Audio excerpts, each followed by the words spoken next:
räägime väikeettevõtja digilahenduste toetusest.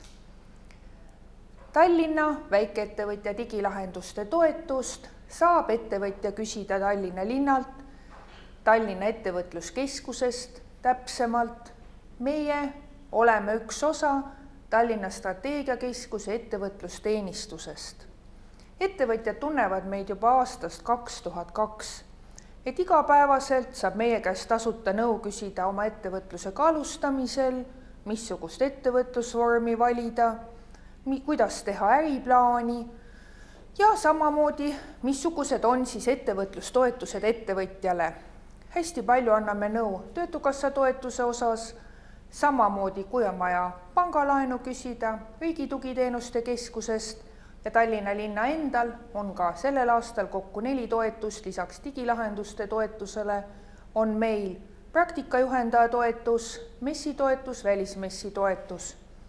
Ettevõtja saab uusi teadmisi iganädalaselt meie akadeemiate programmis toimuvatelt veebikoolitustelt, kus oma ala asjatundjad, õppejõud ülikoolidest annavad nõu ja näpunäiteid oma toote-teenuse paremaks tegemiseks. Väikeettevõtja digilahenduste toetused, miks just selline toetus ja miks just nüüd? Et selle toetuse inspiratsiooniks olidki meie ettevõtjad ise, kes meid igapäevaselt külastasid ja andsid meile sisendit selles osas, et kui nad on saanud toetatud kas töötukassast või riigi poolt ja nüüd on tegevus käivitunud, on ettevõtja pühendunud juba täistööajaga oma töökohale, siis soovitakse ikkagi edasi areneda. Aga väga raske on leida selleks rahastust, sest pangale ei pruugi olla veel klient atraktiivne. Samuti ettevõttes on käive tagasihoidlik, kuigi kasvav ja töötajate arv, need ei pruugi olla piisavad selleks, et ettevõtja saaks taotleda toetust erinevatest riigi tugisüsteemidest. Ettevõtja annab väga hästi endale aru, et tänapäeval on raske leida endale uusi töötajaid. Kui töö läheb keerulisemaks, tuleb võtta erinevad digiabimehed endale appi. Et tavapäraselt kasvavas ettevõttes on juba teada, kuidas ettevõtte tööprotsess käib, kui palju kulub aega erinevatele tegevustele ja kus on see kõige suurem pudelikael, mis vajaks siis lahendusi. Selleks ongi ettevõtjad juba võtnud kasutusele ka erinevad ärianalüütika tarkvarad ning samamoodi, arvestades meie praegust olukorda, kus kliendid ei saa ettevõtjaid külastada, ei saa osaleda pakutavatel koolitustel, käia kohapeal kaupa valimas, siis vajalik on kindlasti ka oma veebipood. Ja mis läheb ettevõtjal paremaks? Miks siis seda digilahendust ettevõtjal peaks vaja olema? Kõigepealt kindlasti see, et kliendid saaksid toodet ja teenust paremini kätte. Kas on tegemist siis koolitusteenuse, on kultuuri, filmide, meelelahutusega, siis kliendihalduse otsuste kavandamine oleks olnud põhjalikum. Me teame, et paljud praegu müügimehed töötavad ka kodukontoritest ja selleks on võimalik ka kasutada erinevat tarkvara, mis on tehtud lausa telefonipõhiselt, mobiilivaatega, et sulle piisabki töövahendist oma mobiiltelefonist ja selle rakendusest, et sa võid teha oma müügitööd ja ettevõttes on olemas täielik ülevaade reaalajas, kuidas on sul tehingud toimunud, kuidas on kliendid toote või teenuse vastu võtnud ja missugune on sinu tööaja kasutus ja statistika. Tootmisprotsessis iseenesest ettevõtjad soovivad seda tootmisprotsessi klienti rohkem kaasata, et ei peaks dubleerima ettevõttes tellimuste tootmisesse andmist. On väga võimalik, et klient teeb selle ettevalmistuse näiteks trükitööstuses juba ise tellimust andes ära. Õiva disainerite juures on võimalik see tellimus juba kliendi poolt nii kokku panna, et tootmises saab seda täiesti kasutada. Et see võimaldabki ettevõttes endas hoida siis oma töötajate aega kokku. Ja need töötunnid, ei lähe kindlasti mitte kuhugi mujale, vaid saab kasutada siis targema töö tegemiseks. See tähendab, kas arendada oma toodet, teenust, leida uusi kliente juurde. Et kui suurest rahast me siis Tallinna linna väikeettevõtja digilahenduse toetuse puhul räägime? Et see summa on 6000 eurot maksimaalselt. Omafinantseering 30%. Ehk tegelikult, kui on siis sobiv digilahendus leitud ja kui see projekt maksab näiteks 8570 eurot, siis sellest, ütleme, et ümmarguselt 2600 eurot peaks ettevõtja kindlasti olema valmis ise kulutama. Et toetus moodustab siis seal 70% ehk 6000 on toetuse osa. Et kas kõik ettevõtjad saavad? Et kahjuks mitte. Et tõepoolest huvi oli suur, Tallinna linnas on ettevõtjaid palju, tuleb teha valik, et toetame füüsilisest isikut, kahjuks toetust ei saa just füüsilisest isikust ettevõtjad, samamoodi renditeenust osutavad ettevõtjad ja ka hulgi- ja jaekaubandus. Hulgi- ja jaekaubanduse välistuse põhjuseks on see, et käibest peaks juba genereeruma piisavalt vahendeid, et seda investeeringut teha. Käibepiir, et käive peab ettevõtjal olema vähemalt 20 000 eurot. Et miks see on nii suur või väike? Et põhjuseks on see, et kui me rääkisime projekti kogumahust 8600 eurot, siis sellest peaks olema ettevõtja võimeline maksma kogu summa kõigepealt ära ja seejärel refinantseeritakse. Makstakse pärast kogu projekti maksumuse tegemist, maksedokumentide, arvete maksekorralduste alusel, toetus ettevõtja arveldusarvele. Et ettevõtjal on olemas finantsvõimekus, tal on seda raha kassas või kontol olemas, et see eeldabki, et käive võimaldab seda digilahenduse investeeringut teha. Ja kindlasti peab ettevõtja majanduslikult mõtlema, et kas see on efektiivne, kas see investeering on tulus, et kui juba investeerida koos toetusega 8000 eurot, no siis ei ole kindlasti eesmärgiks, et käive kasvab ainult 8000 eurot, vaid eesmärgid peaksid olema kindlasti suuremad.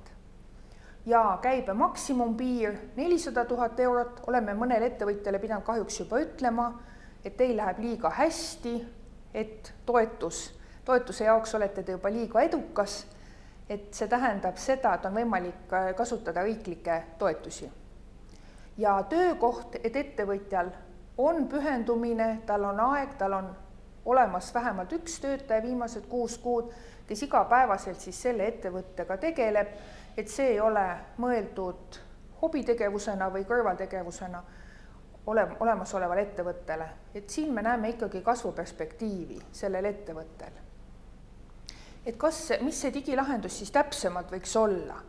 Et see peaks olema nüüd uus lahendus, mida ettevõttes ei ole varem kasutatud. Et see võib olla kas tarkvara litsents, mis ostetakse välja, või siis tarkvara teenus 12 kuud, mida saab kasutada.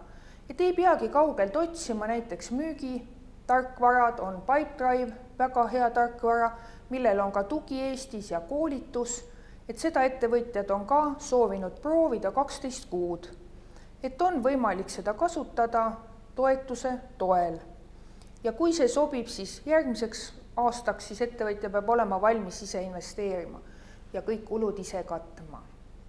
Samamoodi, kui ettevõtjal võib tunduda, et olemasolevad lahendused ei ole siiski piisavad, et võib ka kasutada seda omale sobiva lahenduse arendamiseks, aga siin peame küll võtma arvesse, et need tööd on suhteliselt kallid, et sellest toetusest ei pruugi olla ka piisav. Turundustarkvara ja personalihaldustarkvara on ka meie klientide seas olnud populaarne, erinevate ilu- ja isikuteenuseid osutavad ettevõtteid, näiteks juuksuri massaažisalongid kasutavad salon-infra rendivõimalust, et see annabki võimaluse alustada kliendi broneeringutest, pidada töötajate tööaja arvestust, arvestada töötajate palka. Seal on ühildatud ka võimalused, kuidas kliendid soetavad siis kaasa tooteid, et ka selle üle on olemas analüütika, mida ettevõtja võimalusel saab siis reaalajas kohe kasutada.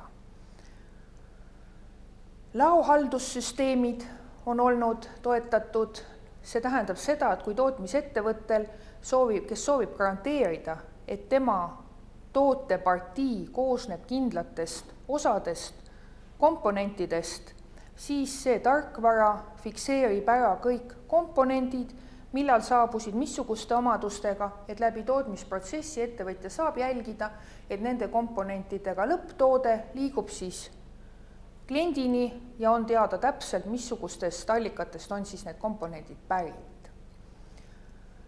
Ja erinevad veebipoed, et siin tahaks nüüd küll täpsustada, et on paljud koolitajad, on tootjad, õivadisainereid, kivi, puidutööstuse ettevõtteid, kellel on olemas juba kodulehed, et koduleht sisuga peab olema. Praegu WordPressile on võimalik seda päris lihtsalt ja kergesti teha, et selle investeeringu aja ja raha osas peab ettevõtja ise tegema, oma kodulehe looma.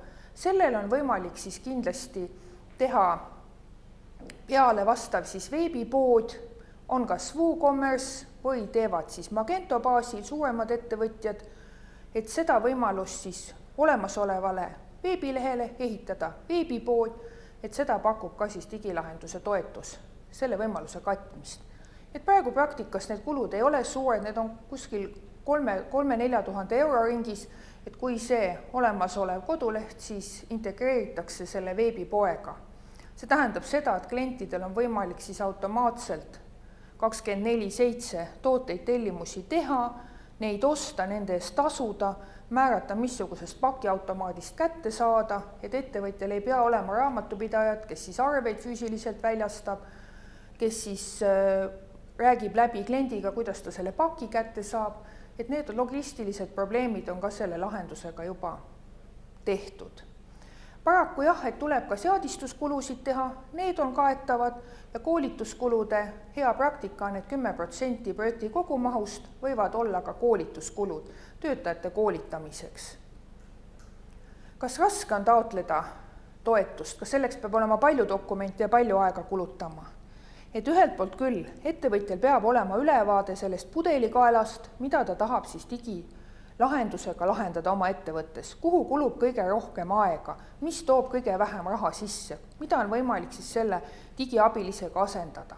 Et selleks ongi vajalik tegevuskava, kus ettevõtja kirjeldab tänast seisu ja oma soovitud tulevikku, toob välja selle majandusliku mõju, kui palju lisandub uusi kliente, kui palju lisandub tellimusi, kuidas kasvab käive võrreldes käesoleva aastaga, kuidas kasvab kasum ja kas on lisandväärtuse kasvu. On siin mõned võimalused siis kvaliteedi osas kasvab, et on võimalik näiteks riigihangetel osaleda, kui see digilahendus on ettevõttes olemas, või midagi muud. Hinnapakkumised on väga olulised, et hinnapakkumised tuleb võtta sel juhul, kui üks soetus on kallim kui 5000 eurot. Kui on odavam, siis piisab ka ühest, kuigi ettevõtjal endale võiks olla kindlam, et ta maksab õiget ja õiglast hinda, kui ta võtab siis 3 võrdlevat hinnapakkumist. Ja senini, kuidas on ettevõtjatel läinud, on päris aktiivselt küsitud toetust ja me oleme ka rahastanud nüüd juba 1 aasta jooksul 70 ettevõtte toetuse taotlust.